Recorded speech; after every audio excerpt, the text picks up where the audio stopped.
What's up guys, it's Epijake here and I'm here with another episode of the Road to Glory series in FIFA 17 Ultimate Team. So, the ultimate aim of this Road to Glory series, or one of the ultimate aim to get, is winning the Division 1.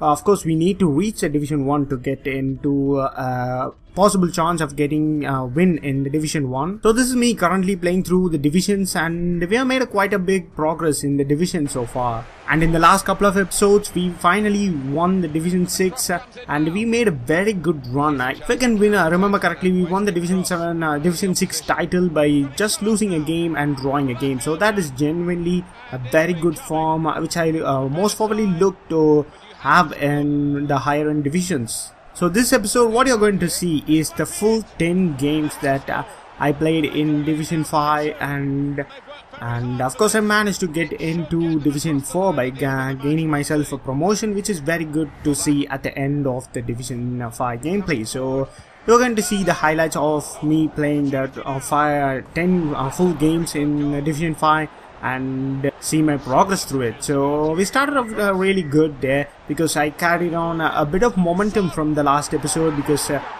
Division 6 was very comfortable for me and I was in a very good momentum. So I did carry on a bit of momentum into the Division 5 as well. So there was a couple of games which I definitely didn't have control over my opponent, because there was a couple of good games which I was feeling very good about my gameplay, and I was scoring goals for fun. My movement around my opposition third was fantastic. I was creating chances here and there, but there was some gameplay, like 2 or 3 games in this division where my opponent was clearly the better player of those two. Although he had if I can remember, one opponent had a very cheap Serie A team and he dominated me to win. So it was a very interesting topic, and it's definitely the mixed thing in FIFA. You win some games, you lose some games, and trying to limit the mistakes that you make in a game can win you games here and there that you don't expect to win yourself. So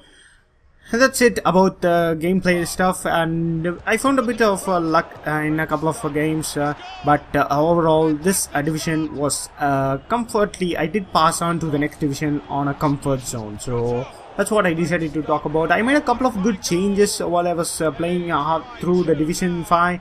I did change the team here and there. I will talk about that in a bit, just a bit.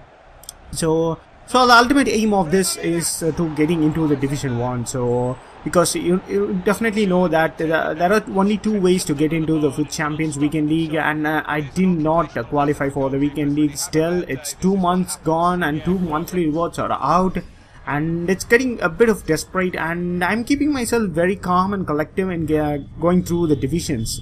The one thing I did not want to do is rush into a game where I don't feel good with my gameplay and lose to my opponent, because of myself not being up to my game. So every game I get into an online time, every time I get into a match, I do ensure myself that I'm in full cope, that I can give myself in full moment. So that's what I decided to do, just to have a bit of patience in getting into the game. So you might have seen in a couple of goals that I scored, I did change the team here and there. I watched a couple of French games, a couple of national games where France played, and I watched that Antoine Griezmann do a play up at right wing or right forward or center forward position, because he's so versatile in nature in attacking third. And Giroud plays up at striker, the striker who plays like a target man, like a thing that holds up the ball and passes out to the midfielders and puts some midfielders in the play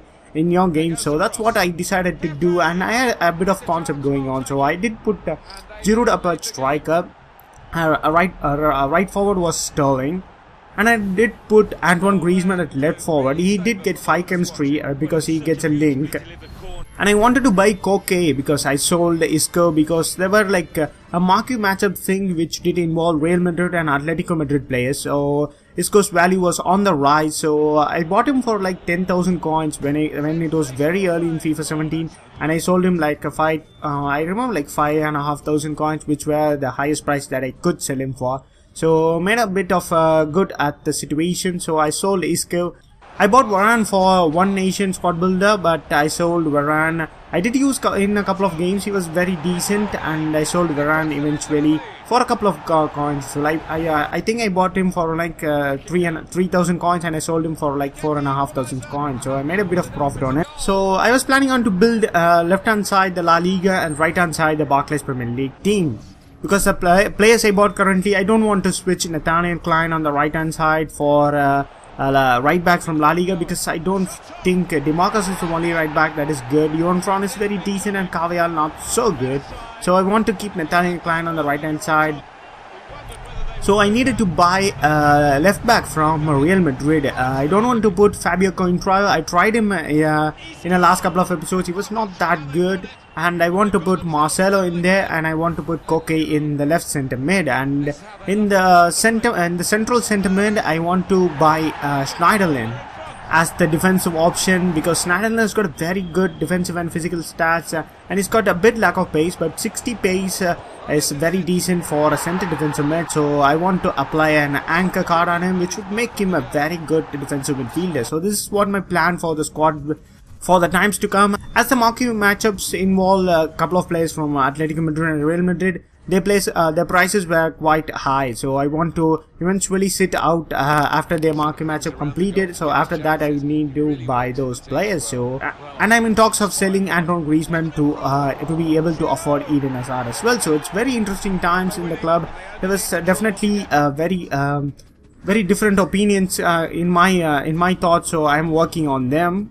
So to finish off this episode, we got the final squad builder, guys. So the player of the year from the Swedish league, you get an 80 rated centre back in the names of Johansson. So for that squad, I trade in like you need a team of the week player. So Vented 84 rated centre back Skirtle was definitely the cheapest inform I could find for 10,500 coins. So the total cost was around like 12,500 coins, and I bought like a centre back which I don't really have a plan for using in my squad. So I just want to have him as many as untradeable cards in my club. So that's the only reason I bought him. So that's going to be the end of this video, guys, and I will catch you in another video soon.